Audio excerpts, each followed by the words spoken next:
Guys ഇന്നൊരു കുഞ്ഞ് കോയമ്പത്തൂർ പോണ വ്ളോഗാണ്. ഞാൻ ഒരു 7 മണി ആയപ്പോഴേക്കും വീട്ടിൽ നിന്ന് ഇറങ്ങിയിട്ടുണ്ടായിരുന്നു. തന്നെ ഡിസംബർ ടു തൃപ്രയാർക്ക് ബസ് കയറി. അവിടെ നിന്ന് തൃപ്രയാറിൽ നിന്ന് വീണ്ടും തൃശ്ശൂർക്ക് ബസ് കയറി. കാരണം ചേട്ടനും ചേച്ചി അവിടെയാണ് വെയിറ്റ് ചെയ്യാമെന്ന് പറഞ്ഞിട്ടുള്ളത്. അപ്പോൾ അവരുടെ ഒപ്പമാണ് നമ്മൾ കോയമ്പത്തൂർ പോണത്.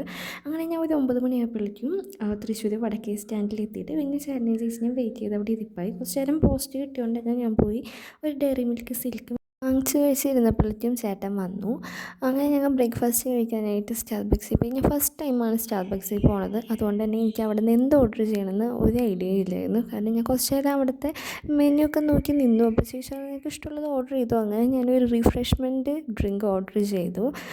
ഒരു മാംഗോയും ഡ്രാഗൺ ഫ്രൂട്ടും മിക്സ് ആയിട്ട്. അതെനിക്ക് അത്ര ഇഷ്ടപ്പെട്ടില്ല. പിന്നെ സാൻഡ്വിച്ചാണ് കഴിച്ചത്, അതെനിക്ക് ഇഷ്ടപ്പെട്ടു. അത് ചിക്കൻ ടിക്ക സാൻഡ്വിച്ചായിരുന്നു. അത് നല്ല ടേസ്റ്റ് ഉണ്ടായിരുന്നു.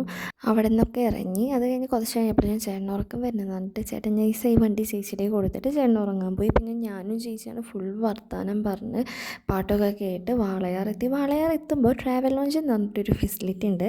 മെയിനായിട്ടും ഹൈവേ ട്രാവലേഴ്സിന് യൂസ് ചെയ്യാൻ പറ്റുന്ന സർവീസസാണ് ഇവിടെ പ്രൊവൈഡ് ചെയ്യണത്. വാഷ്റൂംസ്, അത് നല്ല ഹൈജീനിക് ആയിട്ടുള്ള വാഷ്റൂംസ്, സ്ലീപ്പിംഗ് പോഡ്സ്, അതുപോലെ തന്നെ ഒരു കുഞ്ഞി മാർട്ട് ഉണ്ട്, പിന്നെ ഒരു കഫേ ഉണ്ട്. പിന്നെ അതുപോലെ തന്നെ നല്ല അഫോർഡബിൾ റേറ്റും ആണ് ഇവിടെ ഉള്ളത്. ഇവിടുത്തെ വാഷ്റൂംസൊക്കെ ഭയങ്കര മിനിമൽ ക്ലാസി ലുക്കിലുള്ള വാഷ്റൂംസ് ആണ്. അതുകൊണ്ട് തന്നെ നമുക്ക് യൂസ് ചെയ്യാനും വേറെ ബുദ്ധിമുട്ടൊന്നുമില്ല. അങ്ങനെയാണ് ഇവിടുത്തെ ഒരു സെറ്റപ്പ്. അത് കഴിഞ്ഞ് ഞങ്ങൾ കുറച്ച് നേരം അവിടെ റെസ്റ്റ് ചെയ്യാനിരുന്നു. റെസ്റ്റ് ചെയ്യുമ്പോൾ ഒരു കോഫിയും പിന്നെ ഒരു എക്സ്പ്രസ്സും ആണ് ഓർഡർ ചെയ്തിട്ടുണ്ടായിരുന്നത്. അത് കഴിഞ്ഞിട്ട് എനിക്ക് പ്രിങ്കിൾസ് വേണമെന്ന് പറഞ്ഞപ്പോൾ ചേച്ചി പോയിട്ട് പ്രിങ്കിൾസും ചേട്ടന് ഒരു പ്രോട്ടീൻ ബാറും കൂടി വാങ്ങിച്ചിട്ട് വന്നു. അവിടെ നിന്ന് പിന്നെ നമ്മൾ പെട്ടെന്ന് തന്നെ ഇറങ്ങി. കുറച്ച് കഴിഞ്ഞപ്പോൾ ഞാൻ കോയമ്പത്തൂർ എത്തി. കോയമ്പത്തൂർ എനിക്ക് കുറച്ചും കൂടി ഇങ്ങനെ ഇരുന്ന് കാണാൻ ഇഷ്ടമുള്ളത് ഇവിടുത്തെ അമ്പലങ്ങളാണ്. ഇവിടെ നല്ല ബ്യൂട്ടിഫുൾ സ്ട്രക്ചേഴ്സ് പണിത് വെച്ച കുറേ കുഞ്ഞു കുഞ്ഞു അമ്പലങ്ങളുണ്ട്. അതുപോലെ തന്നെ ഇതൊരു ലേക്ക് സൈഡാണ്. ഇവിടെ ഇവരുടെ കൾച്ചറലായിട്ടുള്ള കുറേ സ്റ്റാച്യൂസ് പണിത് വെച്ചിട്ടുണ്ട്. പിന്നെ ഇത് ബസ് സ്റ്റാൻഡാണ്. ഇവിടെ പല കളറിലുള്ള ബസ്സുകളും നമുക്ക് കാണാൻ പറ്റും. നമ്മളുടെ നാട്ടിനേക്കാളും വ്യത്യസ്തമായ കുറേ കളർ ബസ്സുകളുണ്ട്. മെയിനായിട്ട് കോയമ്പത്തൂർ വന്നതിൻ്റെ റീസൺ എന്ന് പറഞ്ഞു കഴിഞ്ഞാൽ ചേട്ടൻ്റെ ഫ്രണ്ടിന് ഇവിടെ കുറച്ച് ഓൾഡ് ഏജ് ഹോംസ് ഉണ്ട്. ഒരു 3-4 ഹോംസായിട്ട് നടത്തുന്നുണ്ട്.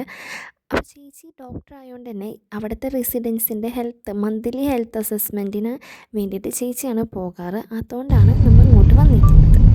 Tamil latest song on Spotify.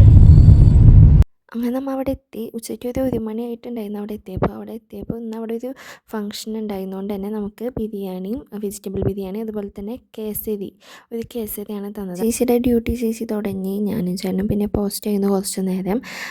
ഓരോ ഹോംസും കുറച്ച് അകലെ ആയിട്ടാണ് ഉള്ളത്. അങ്ങനെ ഒരു ഹോമിലെത്തിയപ്പോൾ നമുക്ക് അവിടെ നിന്ന് നാരങ്ങ വെള്ളവും പിന്നെ അതുപോലെ തന്നെ കാപ്പിയും പിന്നെ കുറച്ച് മിച്ചറല്ല ഒരു ഉഴുന്ന വടയൊക്കെ പോലത്തെ സാധനം തന്നു. അത് കഴിഞ്ഞ് നമ്മൾ ലാസ്റ്റത്തെ ഹോമിലെത്തി. ഇതും കൂടി കഴിഞ്ഞു. അപ്പോൾ ഞാൻ അവിടെ കുറച്ച് നേരം വെറുതെ അവിടുത്തെ സ്ഥലങ്ങളും വീടുകളൊക്കെ നോക്കാനായിട്ട് ചുമ്മാ ഇറങ്ങി ഇങ്ങനെ നടന്നു. ഉച്ചയ്ക്ക് ഒരു 1 മണി തൊട്ട് ഒരു 5 മണി വരെ നമ്മൾ ഓൾഡ് ഏജ് ഹോമുകളിലായിട്ട് ഇങ്ങനെ പോയി. ഇത്രയും ടൈം അവിടെ സ്പെൻഡ് ചെയ്ത് കഴിഞ്ഞപ്പോൾ എനിക്ക് റിയലൈസ് ചെയ്ത കുറേ കാര്യങ്ങളിൽ ഒന്നാണ്, നമുക്ക് ഹെൽത്ത് ഉള്ളപ്പോഴാണ് നമുക്ക് ലൈഫുള്ളൂ. കാരണം അതാണ് നമ്മളുടെ പ്രൈം ടൈം.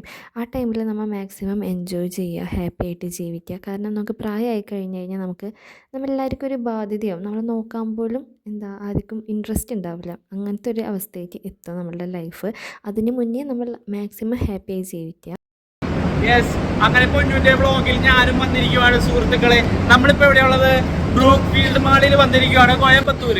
അങ്ങനെ ഞങ്ങൾ മാളിൽ കയറി കുറച്ച് നേരം അങ്ങോട്ട് നടന്നു ഇങ്ങോട്ട് നടന്നു. അത്യാവശ്യം നല്ലൊരു വലിയ മാളാണ്.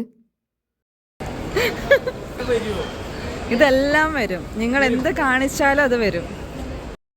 അങ്ങനെ ഞങ്ങൾ ബാറ്റയുടെ ഷോപ്പിൽ കയറി. അവിടെ ഒരു 20% ഓഫർ അങ്ങനെ എന്തോ നടക്കുന്നുണ്ടായിരുന്നു. അങ്ങനെ ചേച്ചിക്ക് ഒരു ഷൂ വാങ്ങിച്ചു. ഞാൻ അവിടുത്തെ കളക്ഷൻസൊക്കെ നോക്കി ഇങ്ങനെ കുറച്ച് നേരം നടന്നു. അങ്ങനെ ഈ ഒരു വയലറ്റ് ഷൂ ആണ് ചേച്ചി വാങ്ങിച്ചത്. മാളൊന്നും അധികം എക്സ്പ്ലോർ ചെയ്യാൻ നിന്നില്ല, കാരണം നമുക്ക് വീട്ടിലേക്ക് എത്തേണ്ടതുകൊണ്ട്. അങ്ങനെ ഞങ്ങൾ ഫുഡ് കഴിക്കാനായിട്ട് ഫുഡ് കോർട്ടിൽ പോയി ചിക്കനിൽ നിന്ന് ബ്രോസ്റ്റൊക്കെ വാങ്ങിച്ചു കഴിച്ചു. പിന്നെ കുറച്ച് നേരം അവിടെ ഇരുന്ന് വർത്താനം പറഞ്ഞു. എന്താ പാക്ക് ചെയ്യണേ? ഇത് ജേർണൽ ചെയ്യാനായിട്ട് ആക്രീം പറക്കെടുത്തിട്ടോ. ആരെങ്കിലും ഇതേപോലെ സാധനങ്ങൾ എടുത്ത് പറക്കി ജേർണൽ ചെയ്യുന്നുണ്ടെങ്കിൽ കമൻറ്റിൽ ഇല്ലെങ്കിൽ ഒന്നും ചെയ്ത സബ്സ്ക്രൈബ് ചെയ്തിട്ട് പോയിക്കോ.